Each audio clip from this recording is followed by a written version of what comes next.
And welcome back to my mini vlog guys. কালকে কলকাতা আসার পর আর কোনো ভ্লগ করিনি, কারণ আমার শরীর খুব খারাপ হয়ে গেছিলো। তার জন্য আমার ইচ্ছেই করেনি ক্যামেরাটা অন করতে। তো যাই হোক, আজকে হচ্ছে ডে 2, আমি মেনশন করে দিয়েছি নিচে। আর এই ভ্লগগুলো একটুখানি উল্টোপাল্টা হতে পারে, আমি সবটা ডেট মেনশন করে দেবো, কবে কবে কোন কোন ডেট।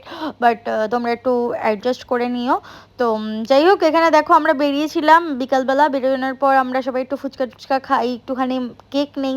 আর মিয়ামরের কেক আমার খুব পছন্দ, মাম্মাম খেতে চেয়েছিল, তার জন্য আমি ভাবলাম ঠিক আছে, বাবা বলছে নিয়ে নে।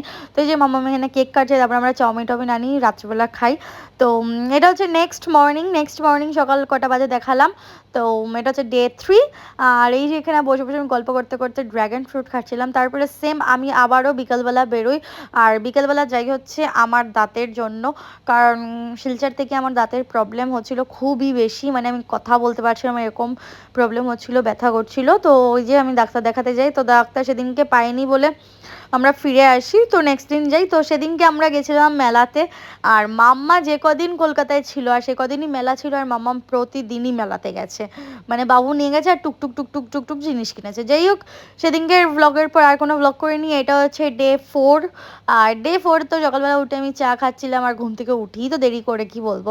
আর সেদিনকে মা খুব টেস্টি টেস্টি রান্না করেছিল, এদিকে ইলিশ মাছ ভাজা, ইলিশ মাছ ডাল, আরও অনেক টেস্টি টেস্টি রান্না করেছিল সেদিন মা। আর তারপরে মামামের জন্য মা মালপোয়া ভাজছিল, আর সেটাকে টিয়ে আমি একটু কেরামতি করছিলাম।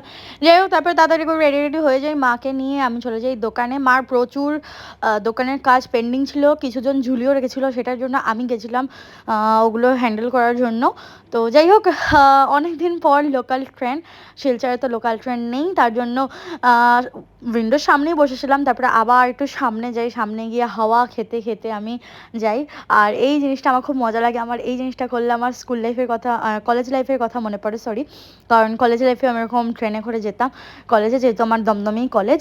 তো যাই হোক, এই যে মার দোকান চলে এসেছি, আর এখানে দেখো দোকান টোকান সব দেখাচ্ছিলাম, একটু চা খেয়ে নিই। তারপর আমরা আবার একটা ওপরে দিদার বাড়িতে যাই পাশেই, ওখানে যাই, গিয়ে ওদের ঘরে একটু চাটা খাই, আর মামির ঘরে আমি একটু ফটো টোটো তুলছিলাম আয়নার সামনে। যাই হোক, তারপর আমরা একটু ফুচকা টুচকা খাই, আলু কাবলি নেই, তারপরে চলে যাই বাড়িতে। বাড়িতে গিয়ে দিদাদের সাথে একটু দেখা করে আসি। তারপরে ওখান থেকে আসার সময় একটু ভেলপুরি নিই, একটা কাজ ছিল ওটা শেষ করে তারপরে আমরা বাড়ি ফিরি। তো আজকের ব্লগটা একটু হজবরল ছিল, প্লিজ তোমরা অ্যাডজাস্ট করে নিও। যাই হোক, এটুকু ছিল ব্লগটা, ভালো লাগলে প্লিজ লাইক কমেন্ট শেয়ার। তো বাই বাই।